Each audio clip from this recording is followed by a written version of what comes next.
Hi viewers வணக்கங்க. இன்றைக்கி நம்ம சேனலில் இட்லி, தோசை, சப்பாத்தி இதுக்கெல்லாம் செட் ஆகிற மாதிரி ஒரு நான்வெஜ் ஸ்டைலில் வெஜ்ஜு வறுவல் செய்கிறது அப்படின்னு சொல்லி பார்த்துடலாங்க. ஒன்றும் இல்லைங்க, இன்றைக்கி காளான் வறுவல் தான் செஞ்சுருக்கோம். இன்றைக்கி ஃப்ரைடேங்கிறனால காளான் வறுவல் தாங்க செஞ்சுருக்கோம்.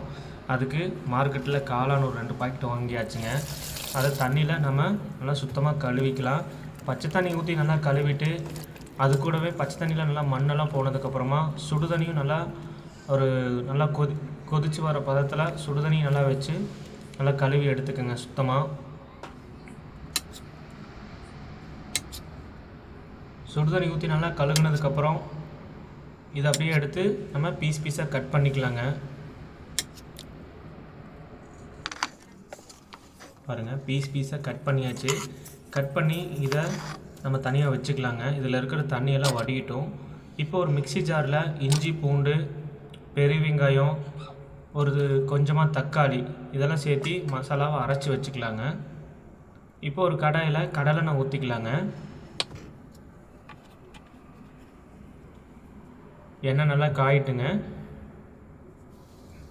எண்ணெய் காய்ஞ்சதுக்கப்புறமா கடுகு போட்டுக்கலாங்க. இது கூட கடுகு பொரிஞ்சதுக்கப்புறமா வெங்காயம் சேர்த்திக்கலாங்க. வெங்காயம் போட்டு ஒரு கொத்து கருவேப்பிலையும் இது கூட போட்டுக்கலாங்க.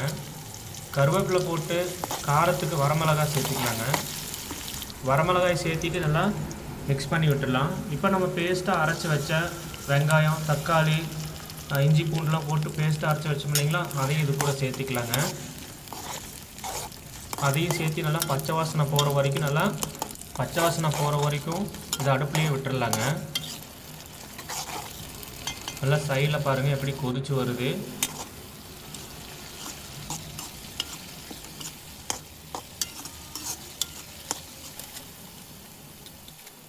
கூட மல்லித்தூள் சேர்த்திக்கலாங்க.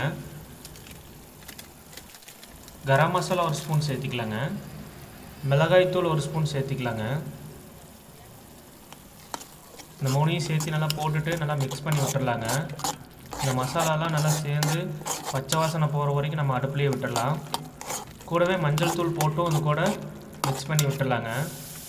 பாருங்கள், நல்லா எண்ணெய் பிரிஞ்சு வர வரைக்கும் நமக்கு வேக வச்சாச்சு. இது கூட நம்ம கட் பண்ணி வச்ச காளானை உள்ளே சேர்த்திக்கலாங்க.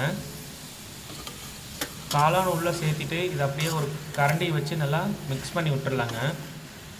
அந்த மசாலா எல்லாமே இந்த காளான் கூட படுற மாதிரி நல்லா மிக்ஸ் பண்ணி விட்டுடலாங்க. இன்றைக்கி எங்களுக்கு ட்ரையாக இல்லாமல் நாங்கள் கிரேவி இந்த காளான் வறுவல் செஞ்சுருக்கோங்க. கிரேவியோடு வேணும் அப்படின்னா இந்த மாதிரி தக்காளி இதெல்லாம் அரைச்சி ஊற்றிட்டு தண்ணி மட்டும் அளவாக ஊற்றிக்கணுங்க. தண்ணி நிறைய ஊற்றக்கூடாது. அளவாக ஒரு 2 பாக்கெட் காளானுக்கு ஒரு டம்ளர் தண்ணி இருந்தால் ஓகே. இப்போ 1 டம்ளர் தண்ணி ஊற்றிட்டு தேவையான அளவு உப்பு போட்டுக்கலாங்க. உப்பு போட்டு இதை நல்லா வேக வச்சுக்கலாம். கொஞ்சோண்டு சிக்கன் மசாலா தூவி நம்ம இதில் பிளேட்டை போட்டு மூடி நல்லா வேக வச்சுக்கலாங்க.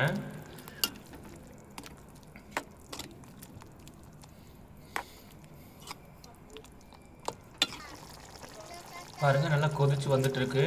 காளானும் ஓரளவுக்கு வெந்துருச்சுங்க. இன்னும் நல்லா வேகணும் அப்படின்னா இன்னும் கொஞ்சம் நேரம் அடுப்பில் விட்டுடலாங்க. இப்போவே எனக்கு திக்காக நல்லா கிரேவி பதத்தில் கிடச்சிருச்சுங்க. நான் இன்னும் ஒரு 5 மினிட்ஸ் நம்ம அடுப்புலேயே வைக்க போகிறேன். இன்னும் கொஞ்சம் கெட்டியாக கிரேவி ஸ்டேஜுக்கு இருந்தால் போதும். ரொம்ப தண்ணியாக இல்லாமல் ரொம்ப கெட்டியாகவும் இல்லாமல் ட்ரையாக இல்லாமல் ஒரு கிரேவி ஸ்டேஜுக்கு நான் அடுப்புலேயே விட போகிறேங்க. ஒரு நல்லா கொதிச்சு வந்திருக்கு. அவ்வளோதாங்க. இதை அப்படியே இறக்கி நம்ம சூடான சாப்பாட்டுக்கெலாம் போட்டு பரட்டி சாப்பிட்டிங்கன்னா அவ்வளோ டேஸ்ட்டாக இருக்குங்க. சாப்பாட்டுக்கு, தோசைக்கு, சப்பாத்திக்கு இது எல்லாத்துக்குமே நல்லா செம்ம டேஸ்ட்டாக இருக்குங்க. இது மாதிரி நீங்களும் செஞ்சு பார்த்துட்டு எப்படி வந்திருக்குன்னு சொல்லுங்கள். ஃபைனலாக நம்ம வீடியோ பிடிச்சிருந்தா வீடியோக்கு ஒரு லைக் பண்ணிவிட்டு எங்களோட சேனலை சப்ஸ்கிரைப் பண்ணி சப்போர்ட் பண்ணுங்கள் மக்களே.